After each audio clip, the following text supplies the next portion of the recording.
Hello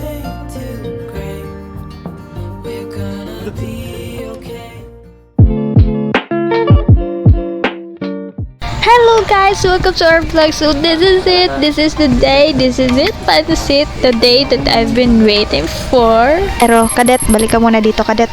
Nabitin kayo, no?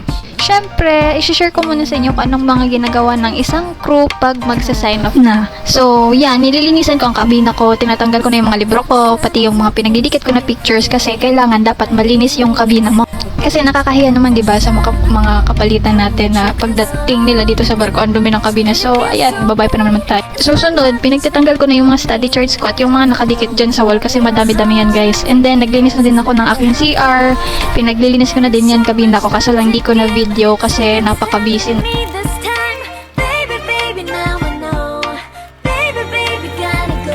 So, ayan, magpapakute-cute muna tayo kahit pagod. Actually, masaya ako dito kasi uuwi na ako after 10 months dito sa barko. Pero, at the same time, sad din kasi gusto kong tapusin yung 12 months ko dito. After nung paglinis ko, nag-impake na din ako. Kung makikita nyo, ang dami kong chocolates kasi ito yung pasalubong na idadala ko sa Pilipinas.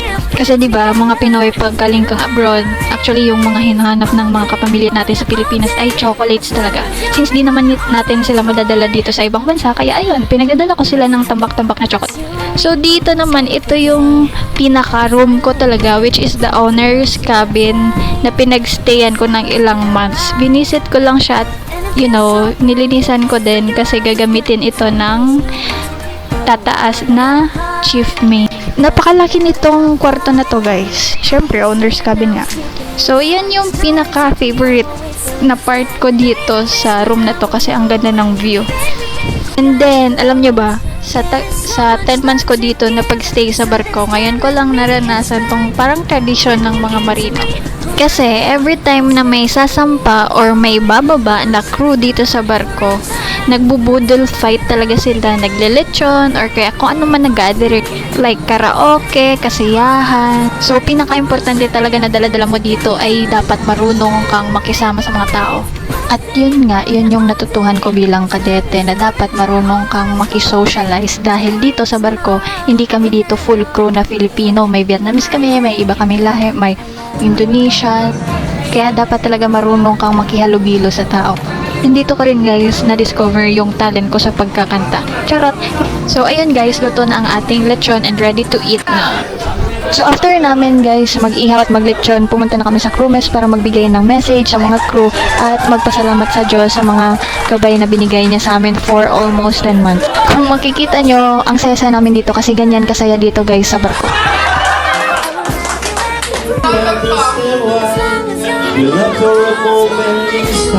Lalo na guys pag ang kasama nyo mga komedyante gaya nito. Kaya maganda talaga pag ang mga kasama nyo sa barko, mga masisiyahing tao kasi nababawasan yung homesick and problema. So ngayon ay yung last duty na natin at ipapakita ko lang sa inyo kung ano yung itsura ng aming engine room and kung ano yung itsura ng pagsuot ng sapatos. Joke. And makikita nyo rin guys kung paano ako mag-ayos dyan kasi walang ayos talaga yan, hindi pagandahan dito sa barko, no? Lang guys, papakita ko lang yung main engine namin.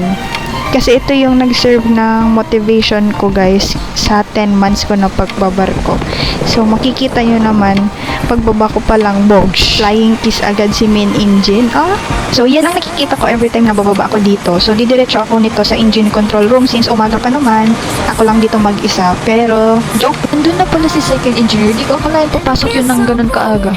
Kasi ang maaga talagang pumapasok ako or si oiler. Pero since si Vietnamese na segundo, mamimiss na daw kasi kami. Kaya ganun, maaga siya pumasok. Ngayong hapon naman, ang aking job ay ilagay itong fuel oil sample dun sa forward. So tinulungan ko na dito si third engineer kasi busy na siya at nandito na kami sa Singapore. Ilang oras na lang ay didikit na kami sa port. Next port is airport. Buti na lang ito yung binigay sa aking job kasi machi-cherish ko pa yung 175 meters long ng aking barko. At habang naglalakad-lakad ako dito, nakita ko ang aming OS na Sir Macox na nag-check ng lashing, chinek niya lang guys. So makikita nyo dito, hawak na yung helmet niya, hawak na yun, kaya huwag kayo dyan magbigay ng kung ano. Tinanggal niya lang yan kasi inayos na yung mask niya. Ang init ba naman dito? Ang sarap sana maging deck, no? Kasi nakakasagap ka ng fresh air, nakikita mo yung paligid. Kaso ang init, mas mainit pa sa engine room. So after 10 years na ng paglalakad, charot, So, ando na nga ako sa forecastle para ilagay itong fuel oil sample. But before that, bago ko yan buksan, pintuan na yan, kailangan na i-ventilate muna natin yan kasi ang loob niyan ay puro pinta. And dapat matanggal muna yung fumes kasi pag di mo tinanggal yun ay masusuffocate ka, madidads ka tagal. And then, pagkatapos mo rin syempre, ay isara mo din yung ventilation at baka mapagalitan tayo ni Sir Boss. So, ayun na, after duty and after dinner, nakipagkwentuhan muna ako sa mga sir ko, Sir Messman, Sir Chief Cook, Sir Third Mate para sa remaining time ko dito. And tinurn over ko na din yung heart balloon ko dito. And yesterday din pala nag-request ako ng group fee namin ng mga engine crew. And unexpectedly, may tumawag sa akin na si Kapitan, sabi daw ay umakyat na. Di ko na guys na videohan kasi unexpected call yun. And nagmamadali rin ako kasi yung Kapitan na mismo yung tumawag sa akin. And di na ako kinabahan kasi alam ko na yung gagawin ko sa taas kasi pipirmahan ko na yung pinaka hinahantay namin na malaking libro. At alam kong alam nyo yun. If you know, you know. So, ito na nga yung pinaka-exciting part. Binibriefing na kami dito ni Kapitan. Ako, saka si third engineer. Yung ibang crew, mamaya pa daw sila since naka-duty pa yung iba. Si Oiler, si chief engineer, and si chief mate.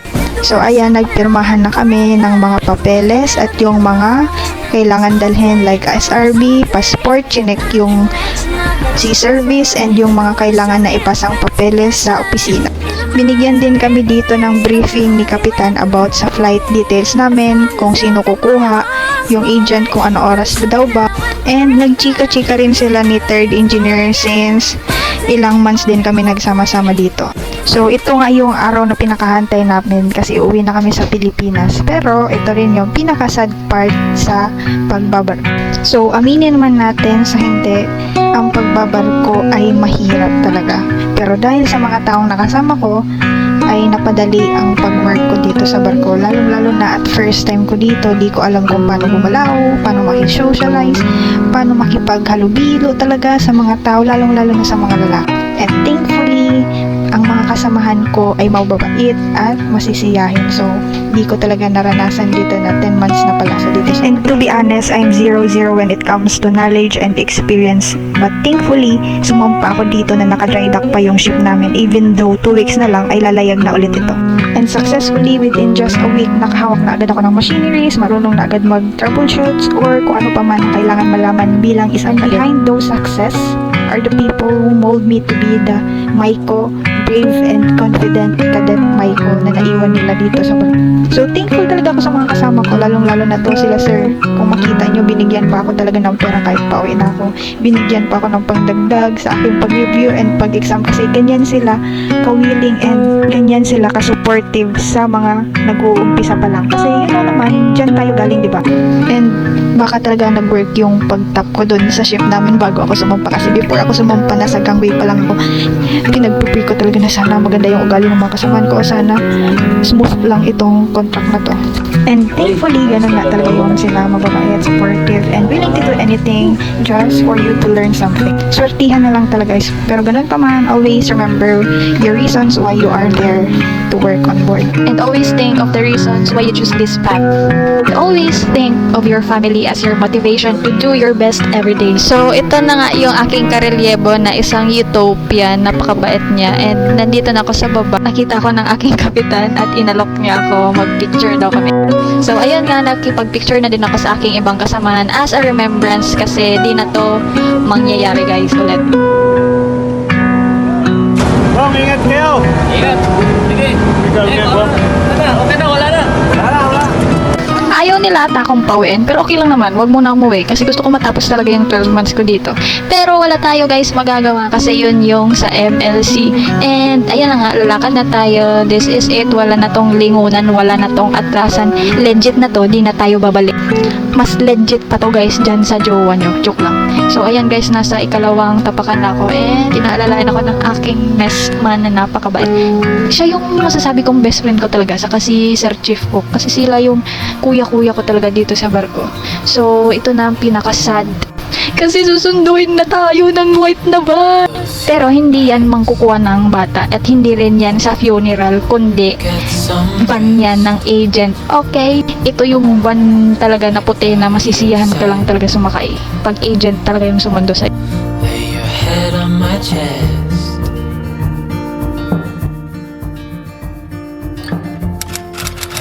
So ayan, nakakasad na matatapos na talaga dito, wala nang balikan kasi natalak na yung van. Iwan ko pa naman dun yung ano ko, joke lang.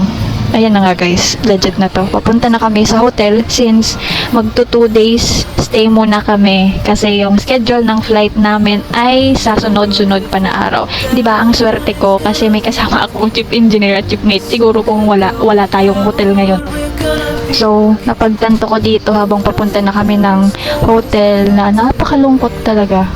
Dapat kasi kasama ko dito si Chip Cook sa kasi Miss Man. Dapat kasi talaga sa July pa ako uwi. Pero okay lang yun guys kasi it is what it is. Kaya sera. Miss na miss ko na din yung family ko and gusto ko na talagang umuwi kasi nakakapagod na. So that's it guys. I hope you enjoy my video and my vlog and hope to see you on my next video sa aking hotel stay dito sa Forma Hotel Singapore. Bye! I